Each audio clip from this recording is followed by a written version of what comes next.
हमारा डेलीगेशन कांग्रेस की तरफ से अभी चुनाव आयोग से आया है।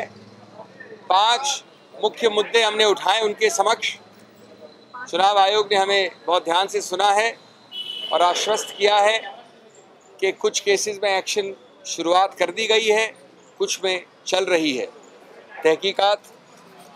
पहला मुद्दा था जो हमने पहले ही उठाया था कि चुनाव के दौरान एक ऐसी प्रक्रिया जिसमें सबसे ज़्यादा भारतीय जिसका इस्तेमाल करते हैं, यानी भारतीय रेलवेज़, उनके टिकटों, उनके अलग अलग कागज़ों के ऊपर माननीय प्रधानमंत्री की तस्वीर आ रही है।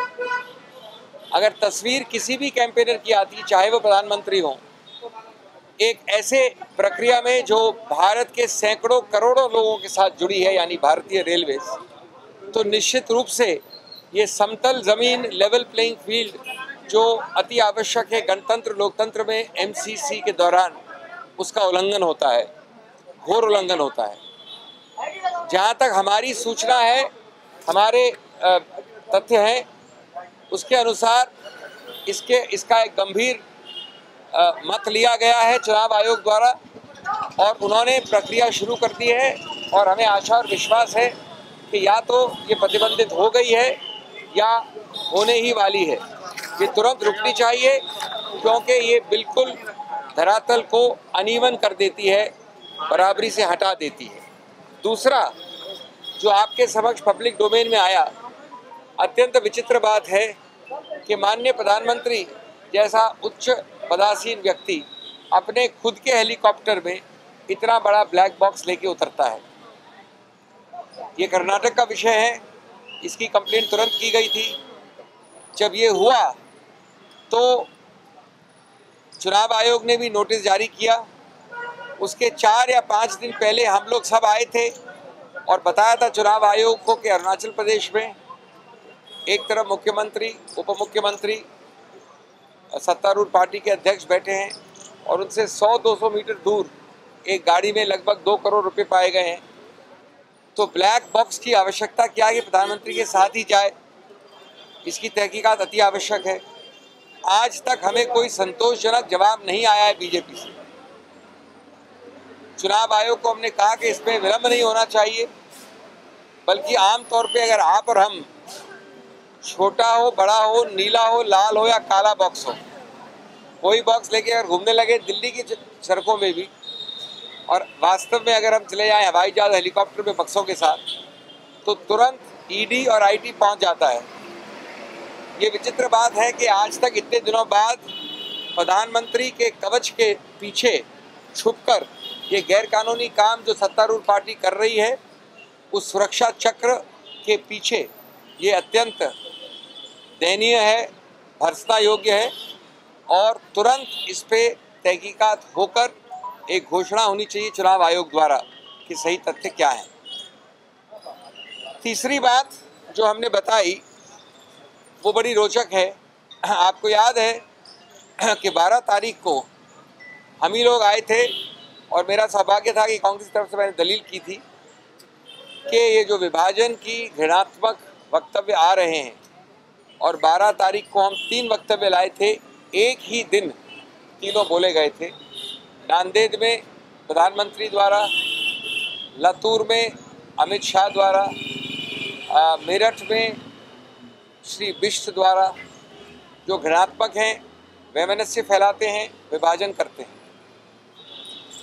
इनके ऊपर हमारी 12 तारीख की दलील के ऊपर, बल्कि हमारी दलील को मानते हुए चुनाव आयोग ने कल एक बहुत अति महत्वपूर्ण आदेश पास किया है, शायद पहली बार स्वतंत्र भारत में, कि आप अमुक दिनों के लिए कैंपेन से वंचित रहेंगे अगर आप इस प्रकार के वक्तव्य देंगे। तो हमारी दलील आज इस तीसरे रिप्रेजेंटेशन में बड़ी सरल थी कि साहब सिद्धांत आपने मान लिया है, यानी सिद्धांत अब स्थापित हो गया है चुनाव आयोग के एक ऑर्डर द्वारा, कल वाले ऑर्डर द्वारा। जब सिद्धांत स्थापित हो गया है तो आपने अभी तक एक्शन माननीय प्रधानमंत्री और माननीय सत्तारूढ़ पार्टी के माननीय अध्यक्ष के विरुद्ध क्यों नहीं लिया है? सिद्धांत सबके लिए सर्वोपरि है, कानून सबके लिए बराबर है, आप कितने भी ऊंचे हो। और ये आवश्यक है कि तुरंत विशेष रूप से अमित शाह जी को रोका जाए कैंपेन से, क्योंकि जो उन्होंने वक्तव्य दिए हैं वो भद्दे हैं, ऋणात्मक हैं और एमसीसी का उल्लंघन है। ये बात हमने दोहराई और उन वक्तव्यों में एक दो वक्तव्य और जोड़े और कहा कि समान सिद्धांत सबको तुरंत अप्लाई होना चाहिए। अब हमारे पास प्रेसिडेंट है कल के ऑर्डर का। चौथा हमारा रिप्रेजेंटेशन था करूर के विषय में। करूर में हमारी कांग्रेस की प्रत्याशी हैं मिस ज्योतिमणि, उन्होंने लिखित कंप्लेंट की है जिसके दो पक्ष हैं। एक तो कि वहाँ के जो सत्तारूढ़ पार्टी है, वहाँ के कार्यकर्ता उनको दिन भर कैंपेनिंग से अवरुद्ध रखते हैं, ऑब्स्ट्रक्ट करते हैं, रोकथाम करते हैं, व्यवधान पहुँचाते हैं। दूसरा, जब वो इसके बारे में कंप्लेंट करती हैं तो वहाँ के जो रिटर्निंग ऑफिसर्स हैं और जो सरकारी यंत्र तंत्र हैं वो किसी रूप से सहयोग नहीं करते, उल्टा सहयोग तो दूर, बाधा हटाना तो दूर, उन्होंने उनको धमकी दी है कि हम आपके विरुद्ध यानी प्रत्याशी ज्योतिमणि के विरुद्ध एफआईआर लॉन्च करेंगे। तो हमने कहा है कि इस प्रकार की प्रक्रिया के लिए तुरंत जांच करे चुनाव आयोग, वहाँ के रिटर्निंग ऑफिसर को अगर आवश्यक हो तो हटाए और ऐसी चीज़ों में प्रतिबंध लगाए जो सीधा तरफदारी है। अंतिम बात, हमारा पांचवा रिप्रेजेंटेशन, मैंने खुद ने कहा चुनाव आयोग को अभी कि हम ये रिप्रेजेंटेशन नहीं भी देते तो ये कैसे अजीबोगरीब व्यक्ति हैं जो अपने आप को गणतंत्र लोकतंत्र के एक सेनानी मानते हैं। बीजेपी के अध्यक्ष और नेता सत्ती साहब हिमाचल प्रदेश में जो उन्होंने शब्द का प्रयोग किया है वो इतना भद्दा है, इतना घृणात्मक है, इतना गटर के लेवल का है कि मैं आपके सामने दोहरा नहीं सकता। लेकिन उससे भी ज़्यादा चिंताजनक बात जो है, चिंताजनक कहें, गैर कानूनी कहें, कि किसी रूप से खेद प्रकट करना तो दूर, माफ़ी मांगना तो दूर, भविष्य में वापस नहीं दोहराने की बात करना तो दूर, ये व्यक्ति बेशर्मी से खुले रूप से कहता है कि मैं किसी रूप से माफ़ी मांगना नहीं चाहता, न मांगूंगा। मेरा वक्तव्य बिल्कुल सही है और सही इसलिए है क्योंकि राहुल गांधी विरोध करते हैं मेरे प्रधानमंत्री का। मैं समझता हूँ अगर ऐसा व्यक्ति इस शब्द का प्रयोग करे तो हमारी पार्टी में मोदी जी नहीं करेंगे, मोदी जी से आशा नहीं की जा सकती, लेकिन हमारी पार्टी में 30 सेकंड में उसको लंबित करके हटाया जाए। इस पार्टी में इस बेशर्मी से इस शब्द का प्रयोग करना और उसके बाद उसका समर्थन करना, कोई एक्शन, आज 3 दिन हो गए हैं, कोई एक्शन नहीं लिया गया है। चुनाव आयोग एक तरफ है, उनकी खुद की पार्टी ने कोई एक्शन नहीं लिया और उन्होंने मनाही नहीं की है कि मैंने नहीं कहा। ये शर्म की बात है, ये बीजेपी के सही चाल, चरित्र और चेहरे को दर्शाती है, उसकी सही पहचान है और हम इसकी भर्त्सना करते हैं और चुनाव आयोग से मांग करते हैं कि तुरंत ऐसे व्यक्ति पे प्रतिबंध लगाया जाए, न्यूनतम 72 घंटे या 4-5 दिन का। धन्यवाद। बंगाल में एक बांग्लादेशी एक्टर ने जो बयान दिए हैं उसको लेकर आप क्या कहना चाहते हैं? कौन सा बयान? उन्होंने वहाँ बिहार में जाकर एक बयान दिया है। उन्होंने ये कहा है अल्पसंख्यकों को कि आप अल्पसंख्यक नहीं बहुसंख्यक है, आपको बांटने की कोशिश की जा रही है, आप बटे नहीं, एकजुट होकर वोट करें तभी तारिक अनवर जीतेंगे। क्या इस तरह के बयान मैंने वो बयान पढ़ा नहीं है, लेकिन जो आपने उसकी समरी दी है उसके अनुसार मुझे कुछ भी आपत्तिजनक नहीं लगता है। अगर आपत्तिजनक होगा तो चुनाव आयोग के संज्ञान में आएगा, लेकिन जिस प्रकार के स्टेटमेंट्स हम पिछले 1 हफ्ते से सुन रहे हैं, जिनके बारे में मैं आपके सामने अवगत कर रहा हूँ, उसके तुलनात्मक रूप से तो मुझे कुछ भी नहीं लगता इसमें। अगर आपको ये दर्द इस पे हो रहा है, आपके मेरा मतलब आपसे नहीं है, लेकिन लोगों को इस पे दर्द हो रहा है, तो आप समझ सकती हैं कि जिन वक्तव्यों का उदाहरण मैंने दिया है वो तो चरम सीमा को पार करके एक दूसरे देश में पहुँच गए। सर, आजम खान का जिस तरह से बयान आया, एक एक करके आजम खान का जिस तरह से बयान आया, उस बयान को आप कैसे देखते हैं? कांग्रेस कैसे देखती है? कौन सा बयान? आजम खान ने एक जयप्रदा के बारे में मैंने खुद ने उसी दिन AICC में उसकी निंदा की थी, भर्त्सना की थी।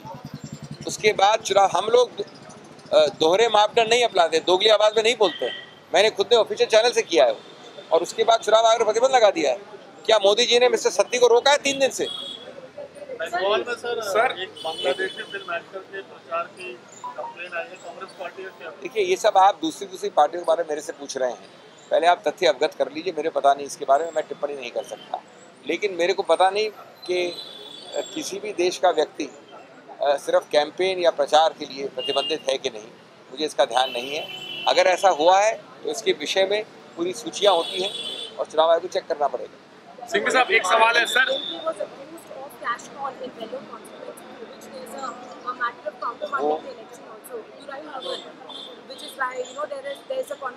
Look, Congress can hold its head high with pride because we follow equal standards for everyone.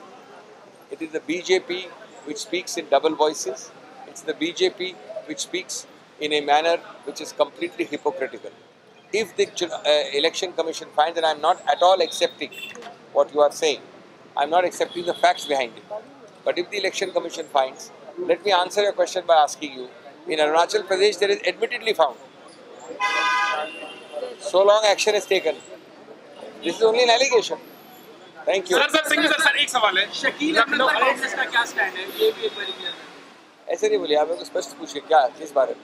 जो मधुबनी से 2 सवाल है सर। एक तो शकील अहमद ने निर्दलीय और कांग्रेस उम्मीदवार के तौर पे 2 सेट में पर्चा भरा है, तो उस पर कांग्रेस का ऑफिशियल स्टैंड क्या है शकील अहमद की उम्मीदवारी पर? अभी तक अंतिम तिथि विड्रॉल की नहीं आई है, उसके बाद बात करेंगे। और एक लखनऊ को लेकर के सर कि लखनऊ में पूनम सिन्हा ने समाजवादी पार्टी ज्वाइन की, कहा जा रहा है कि वो समाजवादी पार्टी की उम्मीदवार होंगी, तो क्या, और कांग्रेस ने अब तक कोई उम्मीदवार ऐलान नहीं किया, तो क्या वो विपक्ष की साझा उम्मीदवार हो सकती है पूनम सिन्हा? इस पे क्या है? ये इन चीज़ों के बारे में कैसे कोई बता सकता है? ये आपको पूछना चाहिए समाजवादी पार्टी से। अभी तक इस महिला को समाजवादी पार्टी का टिकट तक नहीं मिला और आप बोल रहे हैं साझा कैंडिडेट। अगर मिलता तो क्या कांग्रेस सपोर्ट करेगी? बात करेंगे बाद में, इसकी बात करेंगे। देखिए, इस प्रकार के स्पेकुलेशन प्रेस के सामने निरर्थक है। ऐसी कोई बात मैंने न सुनी है, न मेरे संज्ञान में है। जब कुछ ज़रूरत होगी तो इस विषय में चर्चा करेंगे, अभी कोई ऐसे विषय में चर्चा करने की आवश्यकता नहीं है।